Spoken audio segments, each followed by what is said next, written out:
తాడేపల్లిలో వైసీపీ ఎమ్మెల్యేలు ఎమ్మెల్సీలతో మాజీ సీఎం వైఎస్ జగన్ సమావేశమయ్యారు. అసెంబ్లీలో మండలి సమావేశాల్లో అనుసరించాల్సిన వ్యూహంపై నేతలకు జగన్ దిశానిర్దేశం చేశారు. డిఎస్సి అక్రమాలు, ఫీజు రియంబర్స్మెంట్ బకాయిలు, రైతుల సమస్యలు, పీపీపీ విధానం, నిరుద్యోగం వంటి అంశాలను సభలో గట్టిగా ప్రస్తావించాలని సూచించారు.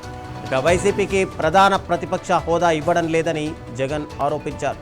మండలిలో తమకు బలం ఉందని, ప్రజా సమస్యలపై అక్కడ గట్టిగా పోరాడాలని ఎమ్మెల్సీలకు సూచించారు.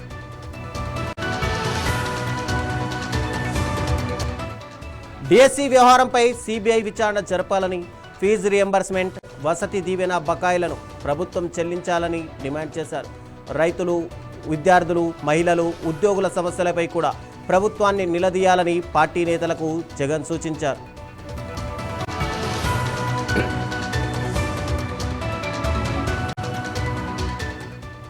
ఇక ఇదే అంశానికి సంబంధించి మరింత సమాచారం మా బ్యూరో చీఫ్ కృష్ణ అందిస్తారు విజయవాడ నుంచి. కృష్ణ, చెప్పండి, గతంలో లాగే సేమ్ యాజ్ ఇట్ ఈస్గా ఈసారి కూడా నిర్ణయాలు ఉన్నట్టు కనిపిస్తున్నాయి.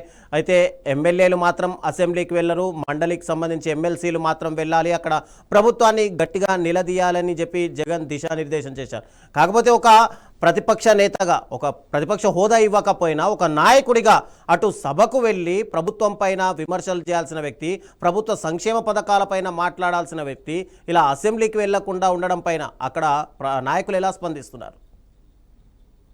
రవిచంద్ర, ఈ రోజు మాజీ ముఖ్యమంత్రి ఏదైతే వైఎస్ జగన్మోహన్ రెడ్డి ఉన్నారో, ఈ రోజు అయితే ఆ శాసనసభ్యులు, శాసన మండలి సభ్యులందరితో కూడా ఈ రోజు తాడేపల్లి కార్యాలయంలో అయితే సమీక్ష సమావేశం నిర్వహించారు. ప్రధానంగా ఏదైతే ఆ మండలిలో వ్యవహరించాల్సిన తీరుతో పాటు శాసన సభలో జరుగుతున్న తీరు కానీ, శాసన మండలిలో ఉన్నటువంటి తీరుతెన్నులపైన కూడా వీరికి దశ అయితే నిర్దేశించినట్టు చూస్తాను. ప్రధానంగా ఏదైతే మనకి అవ్వాల్సినటువంటి ప్రతిపక్ష హోదా ఇవ్వడానికి ప్రభుత్వం లేదు, అదే ప్రతిపక్ష హోదా ఇచ్చి ఉన్నట్లయితే మనం ఎక్కువ అసెంబ్లీలో ప్రజా సమస్యపై గళమెత్తే వాళ్ళు ఎక్కువ సమయం ఉండేది అంటూ కూడా ఈ సందర్భంగా జగన్మోహన్ రెడ్డి అయితే చెప్పిన పరిస్థితి కనిపిస్తుంది.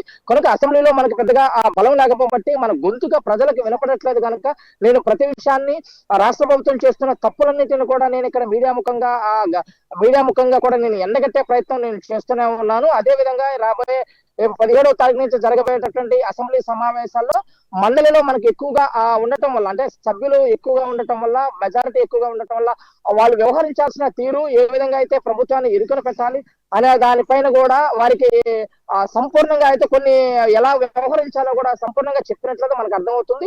ఏదైతే ప్రధానంగా రాష్ట్ర ప్రభుత్వం అంటే ఈ 2 ఏళ్ల కాలంలో తీసుకొచ్చినటువంటి ప్రధానమైనటువంటి అంశాలు, ఏదైతే డిఎస్సికి సంబంధించి దాదాపుగా 74 రోజులుగా అయితే వైఎస్ఆర్ కాంగ్రెస్ పార్టీ ఉద్యమాలు చేస్తుంది. డిఎస్సిలో అవకతవకలు జరిగాయి. ఏదైతే ఆ డిఎస్సిలకు సంబంధించి ఎవరు కూడా ఎగ్జామ్ రాయకుండా, ఆ పరీక్ష రాయకుండా ఉద్యోగాలు పొందినటువంటి ఘన చరిత్ర ఈ ప్రభుత్వం తీసుకొచ్చిందని చెప్పేసి కూడా దానికి సంబంధించిన జీవోను కూడా ఈ ప్రభుత్వం తీసుకురావడం ఇది చాలా దుర్మార్గంగా ఉందని చెప్పేసి కూడా జగన్మోహన్ రెడ్డి శాసన మండలి సభ్యులు కానీ, శాసనసభ్యులు కానీ ఈ రోజు చెప్పే ప్రయత్నం అయితే చేశారు.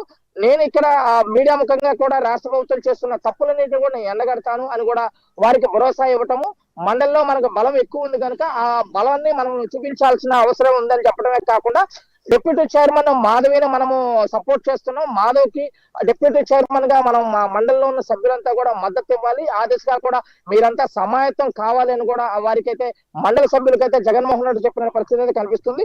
దాంతో పాటు ఏదైతే డిఎస్సిలో జరుగుతున్న అవుట్ సోర్సింగ్ ఉద్యోగం ఫస్ట్ టైం రావటం అయితే మనం చూడటము, మెరిట్ లిస్ట్ మారిన వ్యవహారాలు కూడా ఇప్పటికే బయటపడ్డట్టు అవకతవకలుగా అయితే మనకు ఉన్నాయని చెప్పేసి కూడా జగన్మోహన్ రెడ్డి చెప్తున్నట్లు చూస్తాను.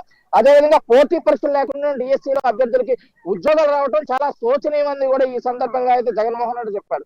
దాంతో పాటు ఇప్పటికే ఏదైతే ఫీజు రియంబర్స్మెంట్ సంబంధించి కూడా కొన్ని కీలకమైన వ్యాఖ్యలు అయితే చేయడం చూస్తాను. 13 త్రైమాసికాలకు సంబంధించి ఇప్పటికే దాదాపుగా ప్రభుత్వం పెండింగ్ లో ఒక్కొక్క త్రైమాసికానికి సుమారు 700 కోట్ల రూపాయలు బకాయిలు ఉన్నాయి. దాదాపుగా 9,100 కోట్ల రూపాయలు ఇప్పటికే రాష్ట్ర ప్రభుత్వం పెండింగ్ ఉంది. ఇప్పటికే ఫీజు రియంబర్స్మెంట్ విడుదల చేయలేదని కూడా ఈ సందర్భంగా శాసన సభ్యులకు కానీ, శాసన మండలి సభ్యులకు కానీ జగన్ చెప్పే ప్రయత్నం చేశారు. దాంతో పాటు ఆ వసతి దీవెన కింద దాదాపు 3,300 కోట్ల రూపాయలు ఇప్పటికే ప్రభుత్వం పెండింగ్ ఉంది. అవి కూడా వాటిపైన కూడా నిలదీయాలని అయితే చెప్పడం అయితే చూస్తాను. ఫీజు రియంబర్స్మెంట్, వసతి దీవెన కలిపి దాదాపుగా 12,400 కోట్ల రూపాయలు మేర చెల్లించాల్సిన అవసరం ఉంది. దాన్ని కూడా నిలదీయాలని చెప్పేసి కూడా మండలిలో చెప్పడం అయితే చూస్తాను. ప్రభుత్వం ఇచ్చింది కేవలం 2,900 కోట్ల రూపాయలు, ఇంకా 9,000 కోట్ల రూపాయలు చెల్లించాల్సిన అవసరం ఉందని చెప్పేసి కూడా గట్టిగా చెప్పడం అయితే చూస్తాను. దీనిపైన గట్టిగా మండలిలో సభ్యులంతా కూడా నిలదీయాలి ప్రభుత్వాన్ని కూడా చెప్పడం అయితే చూస్తాను. దాంతో పాటు రాష్ట్ర ప్రభుత్వంలో ఏ ఒక్క వర్గం కూడా సంతృప్తిగా లేరు. ఇటు విద్యార్థులు కానీ, అదేవిధంగా రైతులు కానీ, అదేవిధంగా ఉద్యోగులు కానీ, అదేవిధంగా పీపీటీకి సంబంధించి కానీ వీటన్నిటి పట్ల కూడా జగన్మోహన్ రెడ్డి క్లియర్ గా మండలి సభ్యులకు చెప్పే ప్రయత్నం అయితే చేయడం అయితే చూస్తాను. రైతు సమస్యలు చాలా ప్రధానంగా ఉన్నాయి.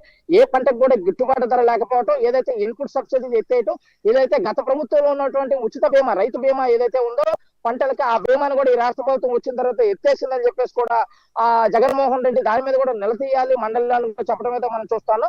దీంతో పాటు పీపీపీ మోడల్, ఏదైతే పీపీపీ మోడల్ అంటే ఆంధ్రప్రదేశ్ ఫర్ సేల్ అంటూ కూడా ఈ రాష్ట్ర ప్రభుత్వం మార్చేసిందంటూ కూడా దీనిపైన కూడా పెద్ద ఎత్తున నిలదీయాలి సభ్యులంతా కూడా అని చెప్పేసి కూడా చెప్పడం అయితే మనం చూస్తాను.